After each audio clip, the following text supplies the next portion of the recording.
Salve família vascaína, sejam bem-vindos a mais um giro de notícias do nosso Vascão.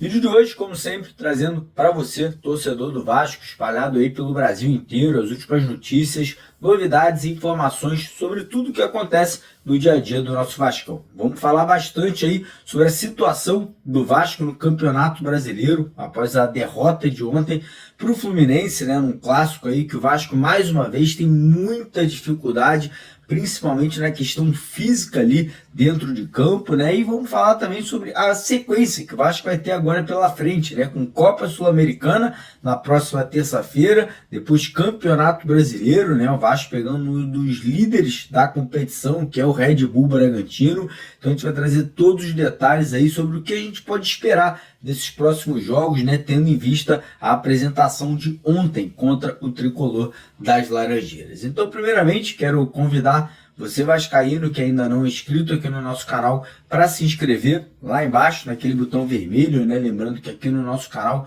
todos os dias a gente traz vídeos para vocês de manhã, de tarde e também no período da noite.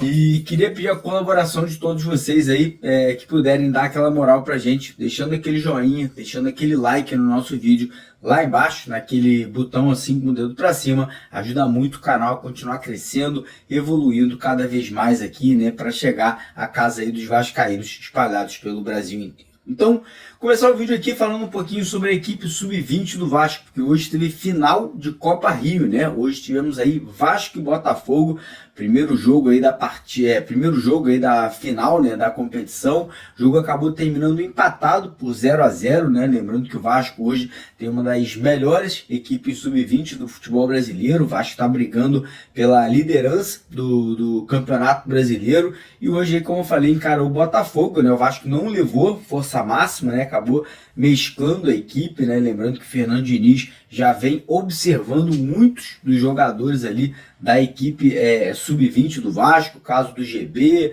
do Bruno Lopes, caso ali também do atacante Léo Jacó, tem o Lucas Zucarello, né? Então foi mais uma oportunidade ali para o Fernando Diniz ficar de olho, né? Observar essa garotada, né? Muitos desses meninos já tiveram passagens pelo time profissional, né? Zucarello, GB, o próprio Bruno Lopes ali já jogaram pela equipe de cima do Vasco. Enfim, primeiro jogo 0-0, agora para a próxima partida aí no final de semana que vem, né, para o Vasco buscar esse título, né, mais um título que o Vasco vai estar aí buscando para a equipe sub-20 aí, que, como eu falei, uma equipe muito forte, uma equipe recheada de bons jogadores, nessas duas safras que o Vasco tem, tanto a sub-20 quanto a sub-17 aí muito vitoriosas, né? Muitos meninos ali de seleção brasileira e obviamente, né, alguns deles e provavelmente já serão utilizados pelo Fernando Diniz aí na equipe profissional no decorrer aí desse ano de 2025. Seguindo aqui o vídeo, falar um pouquinho agora sobre Campeonato Brasileiro, né? Como vocês sabem, infelizmente ontem o Vasco acabou perdendo para o Fluminense, né? O Vasco aí em 2 clássicos contra o Tricolor das Laranjeiras esse ano de 2025 acumula 2 derrotas, mesmo resultado, né? 2-1 no Campeonato Carioca de virada para o Fluminense, e ontem a história se repetiu, né? O Vasco sai na frente do placar com o João Vitor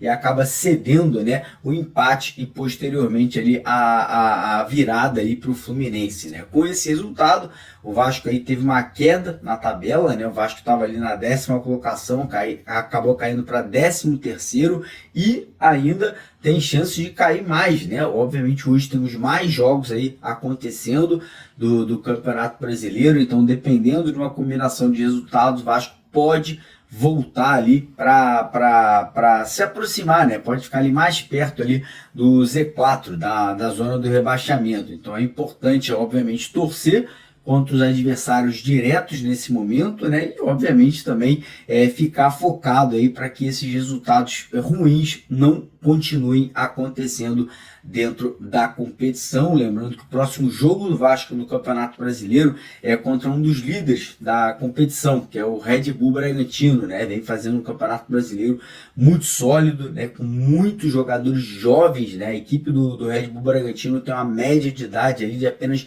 24 anos, né? Mostrando que você pode utilizar meninos da base, pode trazer jogadores jovens, desde que você consiga consolidar essa equipe, né? Desde que você consiga ali dar um padrão de jogo ali sólido, você aí obviamente tem condições de estar brigando na parte de cima da tabela. Lembrando que esse próximo jogo pelo Campeonato Brasileiro, o Vasco não terá dois jogadores titulares, né? Tanto o Luiz Gustavo quanto o Hugo Moura. Ontem receberam o terceiro cartão amarelo, estão fora desse desafio aí que o Vasco vai ter pela frente, né? E agora é focar, né? Mas antes desse jogo contra o Red Bull Bragantino, o Vasco tem um desafio pela Copa Sul-Americana, né? Terça-feira o Vasco joga as últimas cartas aí para poder conseguir passar de fase, né? Lembrando que o Vasco não tem mais condições, né? Não tem chances de passar na primeira colocação, né? O Vasco está ali com uma pontuação que não tem condições de chegar ao primeiro colocado, que é o Lanús da Argentina, mas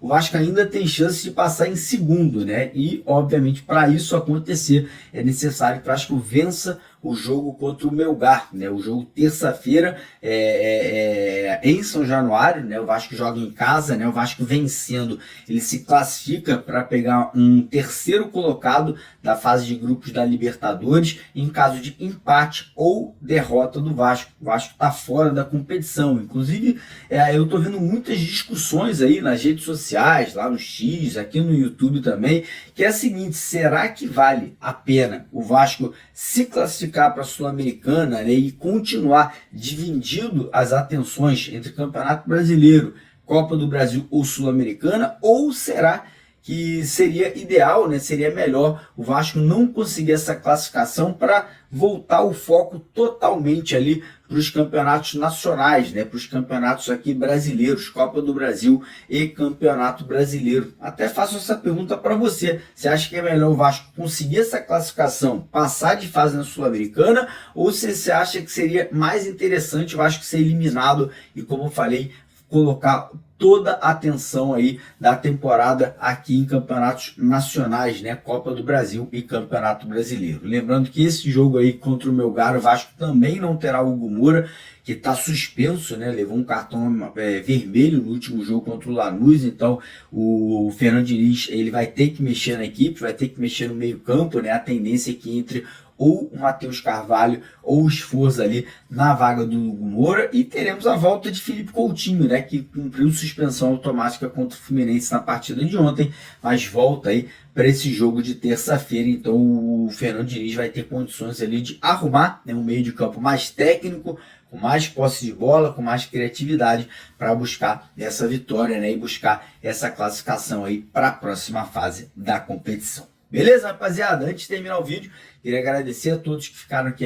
com a gente até o final. Pedir para você não esquecer de deixar o joinha, deixar o like, se inscreva no canal, e mais tarde a gente está de volta com vocês aqui para mais um vídeo ou mais uma live aqui no nosso canal. Um abraço, tamo junto.